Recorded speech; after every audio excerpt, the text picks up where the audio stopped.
Welcome sa Philippine Island Weather Update. Lagi ninyong kasama sa Balitang Panahon ngayon.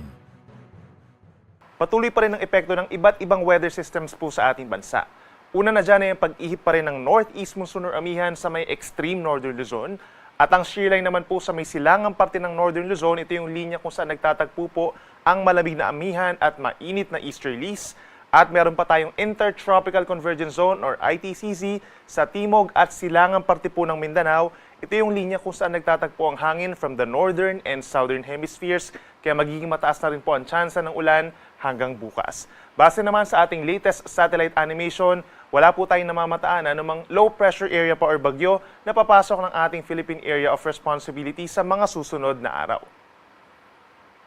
Ngayong araw po, asahan ng mataas na tsansa ng ulan pa rin dito sa Northern Luzon, epekto ng northeast monsoon kung dito po sa Batanes merong mahihinang pag-ulan at malamig na temperatura. Habang dito naman sa may Cagayan, Isabela, Apayao at mga nearby pa ng mga bayan, asahan din ang makulimlim na panahon pa rin at sasamahan pa rin ito ng kalat-kalat na ulan and thunderstorms. Mataas pa rin po ang banta ng mga pagbaha at landslides dulot ng shear line.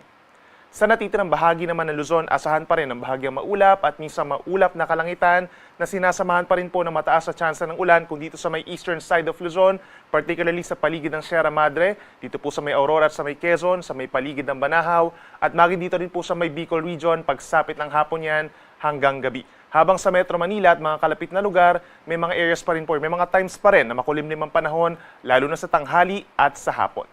Temperature natin sa Metro Manila mula 25 to 32 degrees, habang malamig pa rin po sa may Baguio mula 16 to 23 degrees Celsius. Sa ating mga kababayan po sa Palawan at sa malaking bahagi ng Visayas, iiral pa rin po ang bahagyang maulap hanggang kumisan maulap na kalangitan. May mga tsansa na po ng mga pag-ulan as early as this morning dito po sa gitnang bahagi ng Palawan, maging sa may southern Leyte at sa may eastern Samar. Habang pagsapit ng tanghali hanggang sa hapon, may mga areas din po sa natitirang bahagi ng Visayas, lalo na sa may Panay Island, ang magkakaroon ng pulu-pulong pag-ulan at mga thunderstorms. Temperature natin sa Metro Cebu mula 26 to 31 degrees Celsius. At sa ating mga kababayan po sa Mindanao, magdala ng payong for today dahil aasahan na po as early as this morning ang mga paulan sa may Caraga and Davao region, kalat-kalat na ulan and thunderstorms. Dulot po yan ng Intertropical Convergence Zone or ITCZ.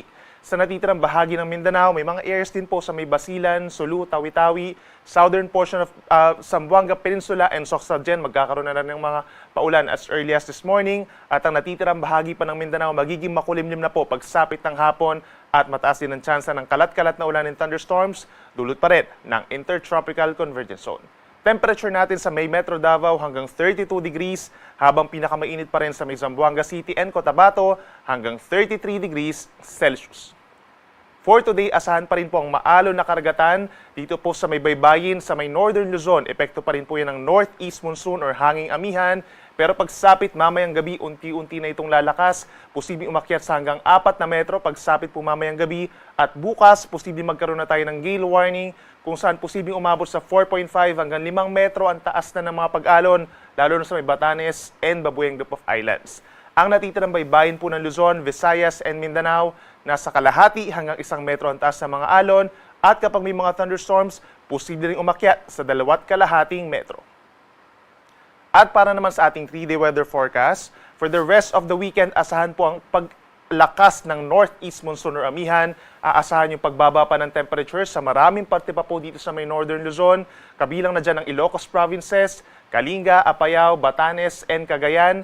Dulot nga po yan ng amihan, habang ang shear line o yung banggaan ng mainit at malamig na hangin ay iiral pa rin po dito sa may Isabela, down to Aurora, Quezon, and dito rin sa may Bicol region. Banggaan po yan ng mainit at malamig na hangin. Pero aasahan din po yung mga kalat-kalat na mga pag-ulan at mga thunderstorms. Make sure na meron tayong dalang payong kung lalabas ng bahay.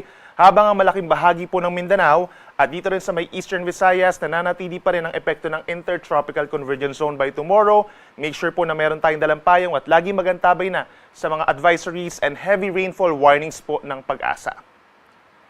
Pagsapit naman ng Monday and Tuesday, that's December 9 and December 10 po, asahan din ang mataas na chance na panampagulan dito po sa may Central Luzon, Southern Luzon and Visayas dahil dun sa pag-akyat ng shear line o yung banggaan nga po ng mainit at malamig na hangin at aasahan pa rin ang malakas na northeast monsoon or amihan dito sa may northern Luzon. Nandyan pa rin po yung mahina hanggang katamtamang mga pag-ulan at makulimlim na panahon na sinasamahan ng mababang temperatures.